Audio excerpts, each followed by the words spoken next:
শেরপুরে নকলায় পাগলা শিয়ালের কামড়ে নারী পুরুষসহ ৭ জন আহত হওয়ার খবর পাওয়া গেছে।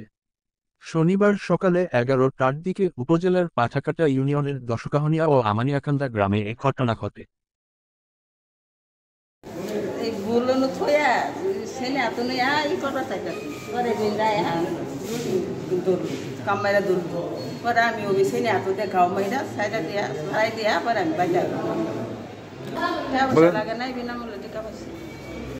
আহতরা হলেন উপজেলার পাঠাকাটা আমানিয়াকান্দা গ্রামের মতিউর রহমানের স্ত্রী বেনুজা বেগম, দশকাহনিয়া গ্রামের এশাহাক আলীর স্ত্রী জাহানারা বেগম, আব্দুল রশিদের স্ত্রী রহিমা বেগম, নুরুল আমিনের স্ত্রী আনোয়ারা বেগম, আব্দুল মালেকের পুত্র হেলাল মিয়া, মৃত আশরফ আলীর পুত্র আবু বকর সিদ্দিক ও দেলু মিয়ার স্ত্রী।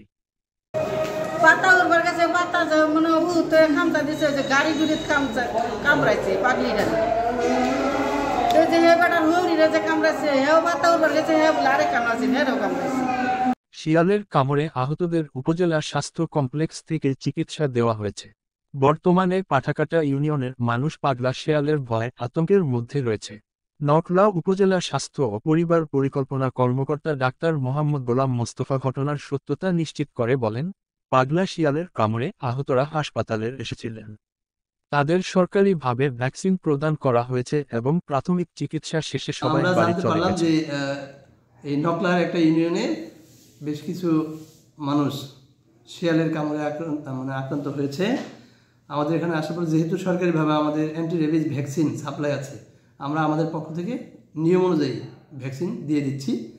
কিন্তু আমার মনে হচ্ছে যে এরকম মাঝে মাঝে শোনা যায় যে বিভিন্ন ইউনিয়নে হঠাৎ 10 জন 20 জন কোনো প্রাণী যেমন কুকুর শিয়ালের কামড়ের শিকার হয়।